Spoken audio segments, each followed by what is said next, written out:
Welcome to Chitra சமையல்.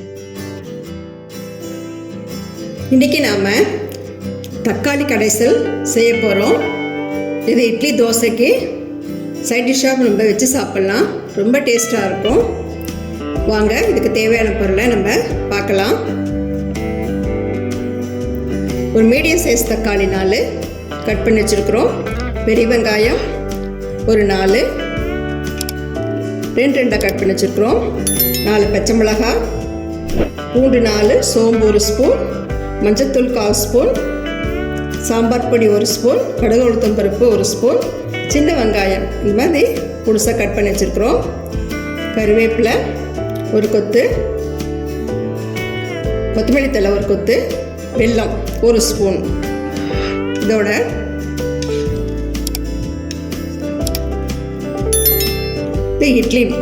இட்லி மாவு 1 கரண்டி எடுத்து கொஞ்சம் தண்ணி ஊற்றி இந்த கரைசலாக கரைச்சி வச்சுருக்குறோம். வாங்க இப்போ நம்ம செய்ய ஆரம்பிக்கலாம். இப்போ நம்ம அடுப்பில் ஒரு ப்ரெஷர் பேன் வச்சுக்கலாம்.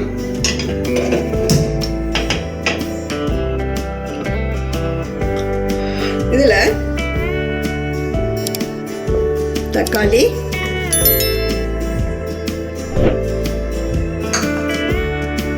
வெங்காயம், பெரிய வெங்காயம்,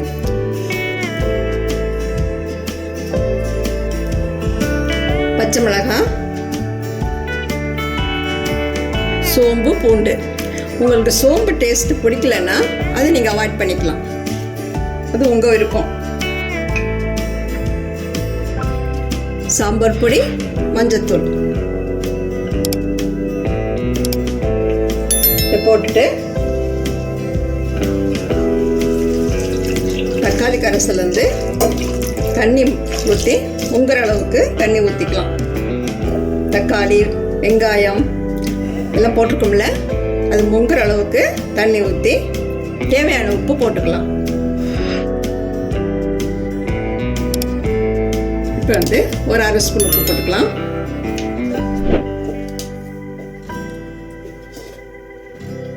போட்டுட்டு மூடிட்டு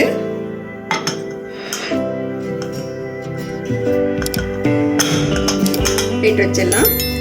ஒரு 5 விசில் வரட்டும்.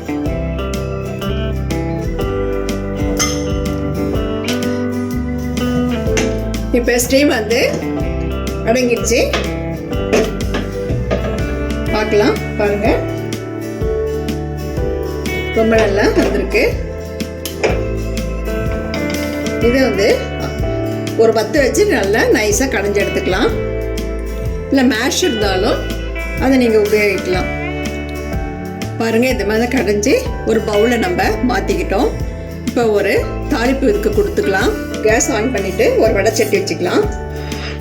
ஒரு 5 ஸ்பூன் எண்ணெய் விட்டுக்கலாம்.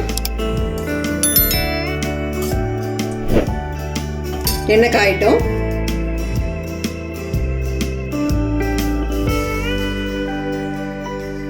எண்ணெய் காஞ்சிருச்சு. இதில் கடுகு உளுத்தம் பருப்பு கொஞ்சம் பொரியட்டும்.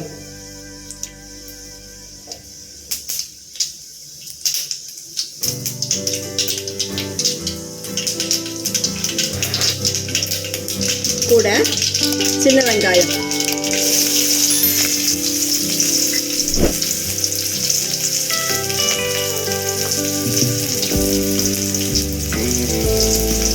கருவேப்பிலை,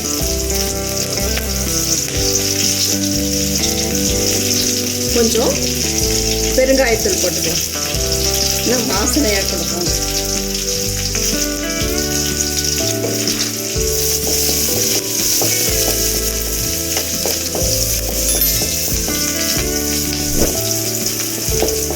கொஞ்சம் வதக்கிக்கலாம். பாருங்க, இது மாதிரி பொன்னிறமா வதக்கிக்கணும். இப்போ வந்து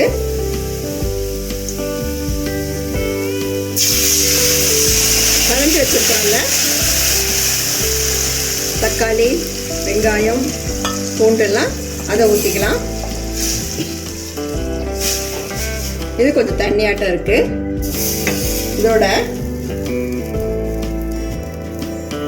நம்ம அரிசி மாவு கரைச்சி வச்சுருக்கிறோம்ல, அரிசி மாவுனா இட்லி அரிசி மாவு, அதை வந்து இப்போ ஊற்றிக்கலாம்.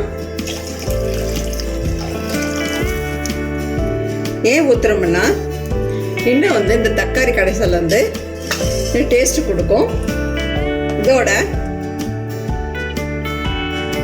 கொஞ்சம் வெல்லம் வெல்லம் போடுறதுனால இது வந்து ரொம்ப இனிப்பு கொடுக்கும்னு நினைக்காதீங்க.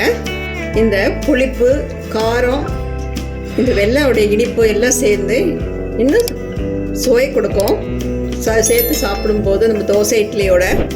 அதனால தான் கொஞ்சமாக ஒரு ஸ்பூன் எண்ணெய் போட்டுக்கிறோம்.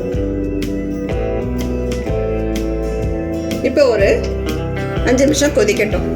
பாருங்கள், தக்காளி கடைகள் நல்லா கொதிச்சு இப்போ கெட்டியாக பதத்துக்கு வந்துடுச்சு. ரொம்ப சூப்பராக இருக்குது பார்க்க போதே.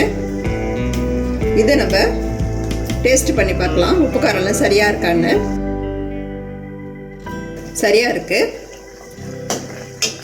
இப்போ கொத்தமல்லி தலையை தூவிக்கலாம். கேஸ் ஆஃப் பண்ணிவிட்டு ஒரு பவுலில் இதை பரிமாறிடலாம். தக்காளி கடையல் ரெடி ஆகிடுச்சு. உப்பு காரம்லாம் சரியாக இருக்குது. ஒரு பவுலில் நம்ம மாற்றிக்கிட்டோம். நீங்களும் உங்கள் வீட்டில் இதே அளவோடு செஞ்சு பாருங்கள். இந்த வீடியோ உங்களுக்கு பிடிச்சிருந்தா சித்ரா சமையலுக்கு லைக் பண்ணுங்கள், கமெண்ட்ஸ் பண்ணுங்கள், சப்ஸ்கிரைப் பண்ணுங்கள். கூடவே மறந்து மிக்க நன்றி. இந்த வீடியோ உங்களுக்கு பிடிச்சிருந்தா சித்ரா சமையலுக்கு லைக் பண்ணுங்கள், ஷேர் பண்ணுங்கள், சப்ஸ்கிரைப் பண்ணுங்கள். உங்களுடைய கருத்துக்களை